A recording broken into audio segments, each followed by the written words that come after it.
So we'll do a few problems from section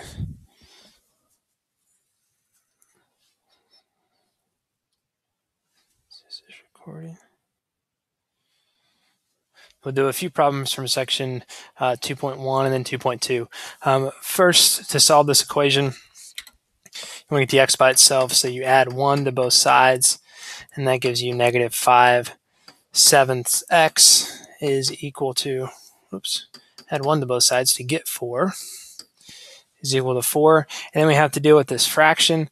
You can do this a number of different ways. The best way is probably just to do it all in one step and multiply by the reciprocal.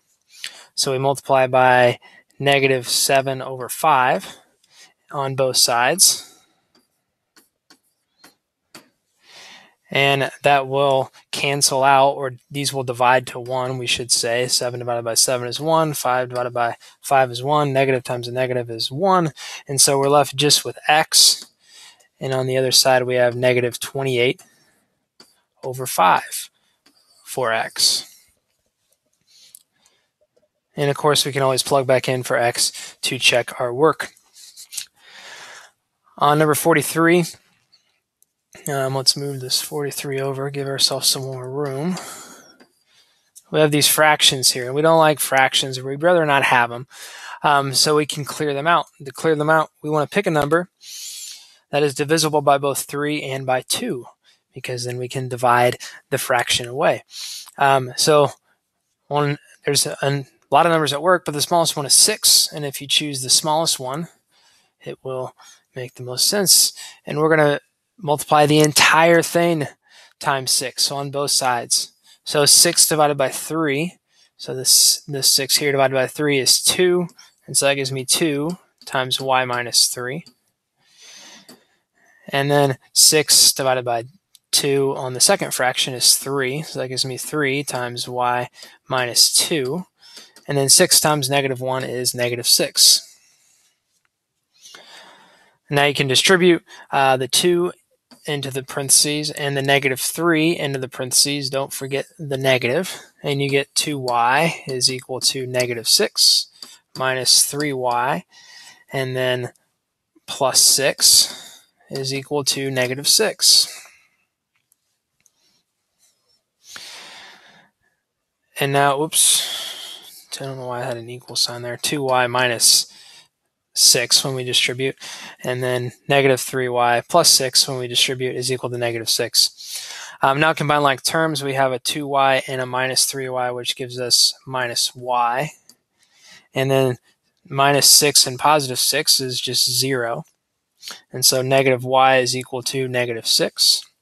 Divide both sides by negative 1, or multiply by negative 1, and you get y is equal to 6.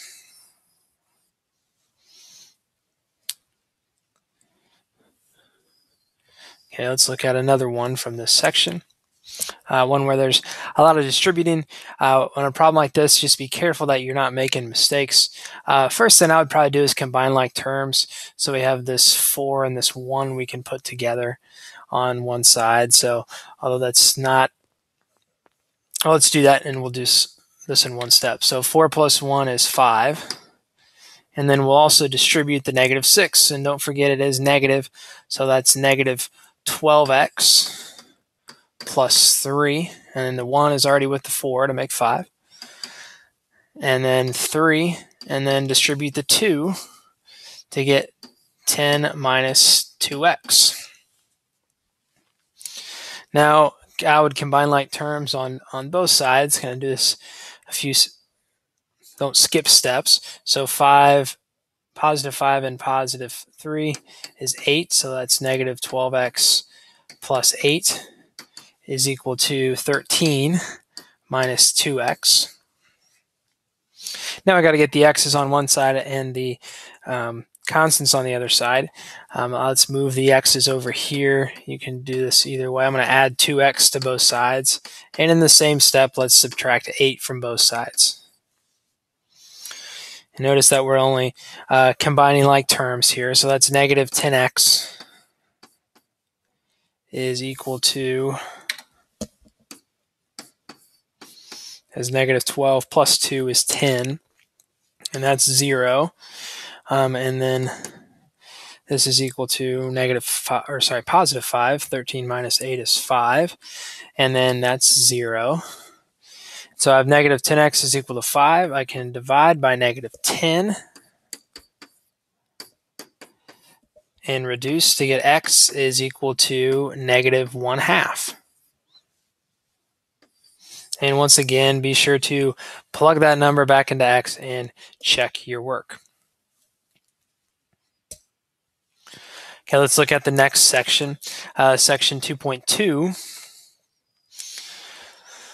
Rearranging some formulas. So we're doing the same thing you did previously, just now we don't have numbers. We just have, well, we have some numbers. We have a lot of variables or letters that we have to work with. But they can be rearranged the same way. The same algebra rules do apply. So in number 3, we're looking for c, so we can get c by itself. So to solve for c, I subtract 32 from both sides. And that gives me f minus 32 is equal to 9/5 c, as those add to 0. And then I want to get rid of this 9/5 because it's the number in front of c. I want to get c completely by itself. So to do that, I'm going to multiply by the reciprocal. So I multiply by 5/9. And I'm going to multiply the left side times 5/9. And I have to multiply the whole thing by 5/9. So that's why we have to put parentheses around this f minus 32. Or you could put a 5/9 in front of the f and a 5/9 in front of the negative 32. Typically, it would be done this way. And now those divide to 1. And so we're left with c is equal to 5/9 times f minus 32. And what this is, it's the formula to convert Celsius to Fahrenheit, and then also the formula now to convert Fahrenheit to Celsius in degrees.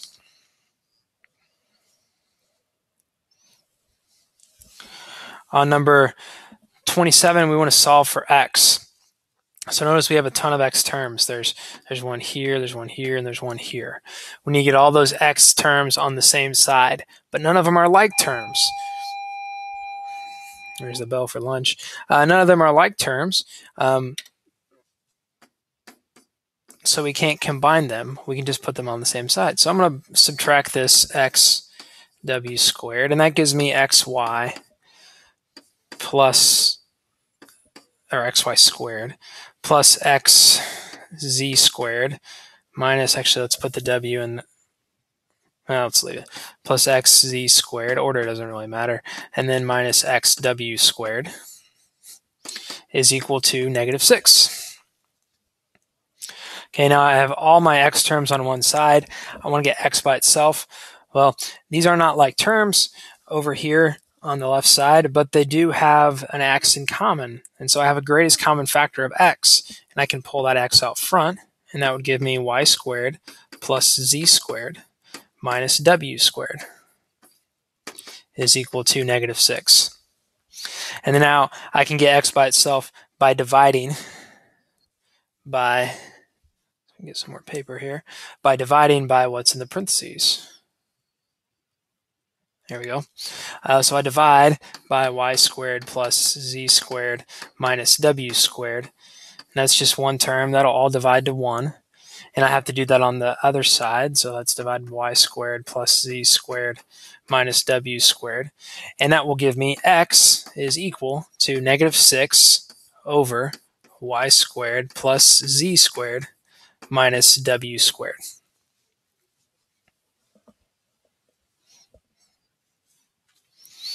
Okay, let's get a couple word problems here. And we'll actually look at those in the next video, as I'm going to be cut off on my recording.